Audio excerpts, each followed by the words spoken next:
I just started what I feel like is going to be a 5-star Christian fiction book. These are pretty rare for me to find, so I figured I had to document it. Now I am only 50 pages in, so it's hard to tell for sure, but the book is called As Sure as the Sea by Jamie Ogle. I had never heard of this book before, but I saw it at a Christian bookstore recently and bought it along with several others, but there's just so much potential, and I'll explain why in a second. And recently I decided to delete all social media off my phone, so this week I'm also going to be documenting what it's like staying almost completely off my phone and the many struggles that come with it. And to make sure I stick with this, if I fail and re-download any app before this week is up, I'm gonna make myself do a full-on deep clean of my room, but fingers crossed I can stay strong and I won't have to do it.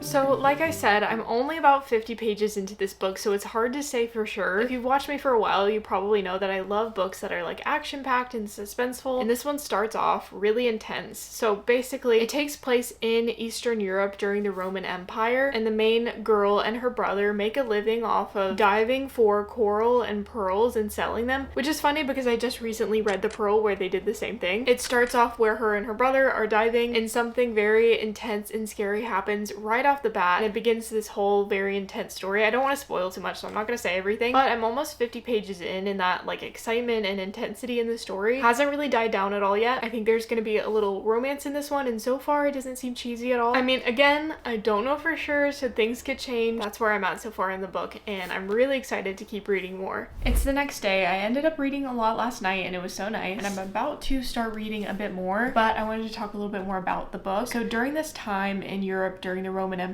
it's like right during the rise of Christianity during this time, but Christians are still very much the minority, and there seems to be a lot of tension between the Christians and everyone else. Like, they're very much looked down upon, so there's just a lot of tension all around that, and the main character is struggling to survive and make a living and live a normal life while also trying to maintain her faith in Christianity. So that's like a big underlying factor of some of the like tension that's growing in this book. Also, another thing I'm liking about it, and a thing that I think makes this Christian fiction book specifically unique, is that the writing is really, really good. I really look for and appreciate good writing in a book, and I have to say I've read a lot of Christian fiction in the past where the writing isn't like the best. This one has really good writing, and I'm loving that so much.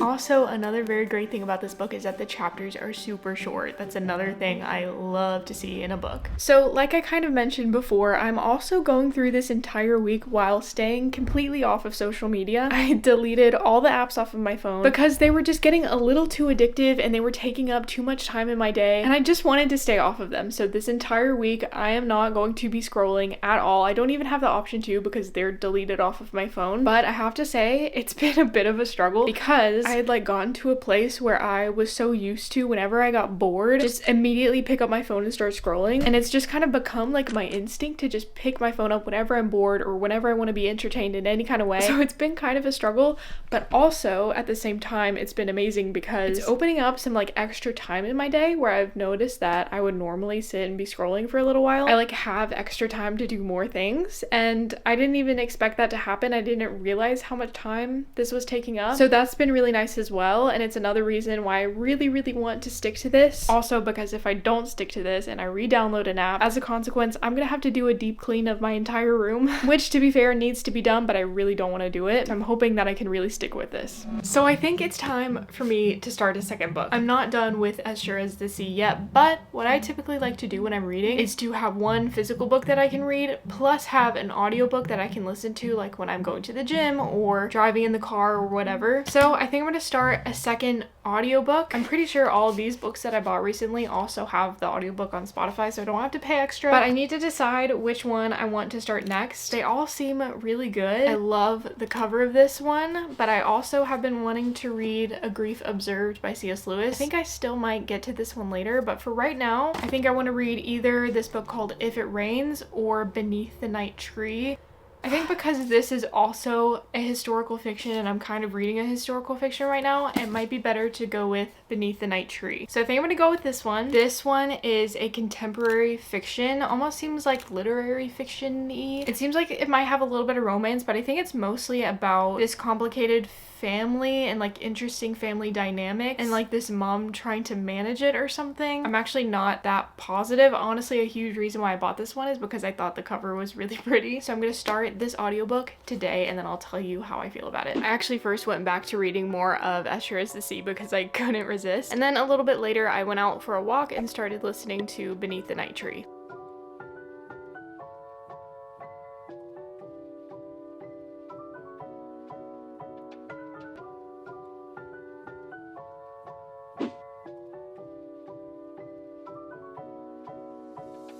I'm about 100 pages into this book now. I think another big reason why I'm liking this so much is because it's exactly what I'm like looking for right now. It just kind of like perfectly hits the spot on what I'm in the mood for right now, because lately I've been reading a lot of kind of difficult classics as well as some deeper like theology books, and although those have all been really amazing, they were all just very slow and took a lot of like mental energy in order to get through. And so for my next book I was really looking for something that's a little bit lighter, a little bit easier. So this is like the perfect balance of that. It's definitely way lighter than some of the other books I've been reading, but at the same time it's still such a good story and it's really interesting. And I also struggled a little bit on this afternoon with resisting my phone, because although I was seeing a lot of great benefits of staying off of it, there was still that temptation to keep wanting to get on it, even though my book was so good and I genuinely wanted to read it. And luckily, even though it was hard on this afternoon, I did resist and stay off of it. Then the next day I went to the gym and listened to a bit more of this audiobook, and then I had planned to later that night read a bit more of As Sure as the Sea. And although I did read a little bit, I ended up making a bit of a mistake that I would definitely regret the next day.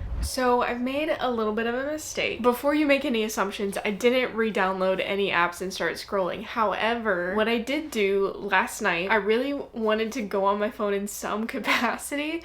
So I saw that I still have the Facebook app, which I never go on anymore. So I randomly went to it and started scrolling through that. Technically, it's not one of the apps that I deleted, and I didn't re-download anything like I said, but it still felt wrong because I was still scrolling on some form of social media during this week. And I do think part of me also just knows that I need to clean my room. So I think because of that, today I'm gonna do a deep clean of my room as my little consequence. It might seem like my room is clean because there's not a lot of clutter anywhere, but like you don't see the close-up things. Like it's really dusty, and while I do it I might talk a little bit more about the books I'm reading.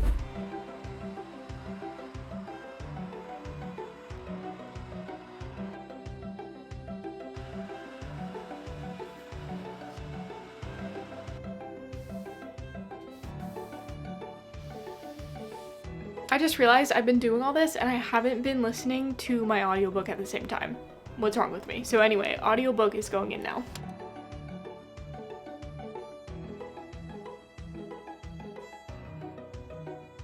So I feel like I haven't said much about this audiobook yet, Beneath the Night Tree. So this is the book that I'm listening to, the audio version of, and I feel like I haven't said much about it so far, and that's because I have been struggling to get into it a little bit, and I'm actually not sure if that's because I'm just so into As Sure as the Sea, and whenever I'm like listening to this, I'm kind of like, I'd rather be reading As Sure as the Sea right now. And that's no offense to this book, I just happen to really be into the other one, and I guess that's kind of the flaw in reading two books at once sometimes. The storyline is like an interesting idea, but it's nothing I'm too thrilled about, I guess. So I'm just kind of unsure about it so far. But I'm also only like 4 chapters in, I've been going pretty slowly, so it definitely could pick up a lot from here, we'll have to see. And I think I have completed cleaning for today. It probably doesn't look any different in here to you, but it actually feels a lot different to me. I'm actually really glad I ended up doing this, but I think I'm going to delete Facebook now and try and go the rest of this week with no phone at all. So I've just been reading a lot kind of off and on throughout the day today, and I've made some really good progress, especially with As Sure as the Sea. I'm getting close to being able to finish it. I just need maybe like 2 to 3 more hours to just sit down and knock it out and I will be done. I'm still actually not positive if it's gonna be a full-on 5-star or not. I do think that the ending is going to dictate a lot of what the star rating will end up being, being. I definitely do love it, but I'm very curious to see what star rating I end up picking. But anyway, it's the evening now, and I'm a little bit worried because last night around this time is when I went on my phone and started scrolling through Facebook a little bit. And although I have deleted Facebook now and there's really no option for me to scroll,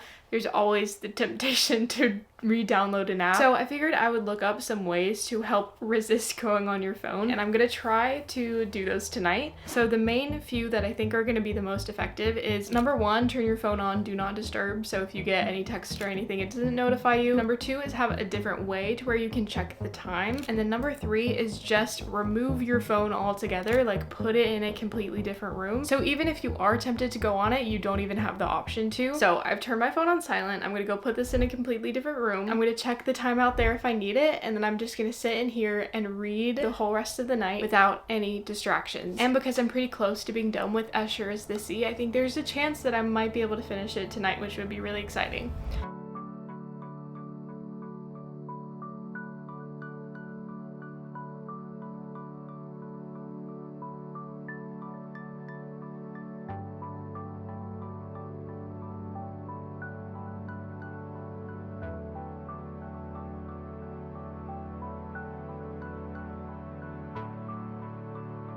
Something big that the main 2 characters in this book are going through is their struggles with some of the mistakes that they made in their past. Especially the main girl, there's a few things that she doesn't feel like she deserves any forgiveness from, and she also just doesn't think that she could ever recover from these things. So what's been really cool is watching her whole journey of her realizing that there's no one sin that's too big that God can't like save her from, and it's just cool to watch how relieving it is for her to discover that. And that's just been one of my favorite parts about this ending part of the book, is just seeing all that evolve.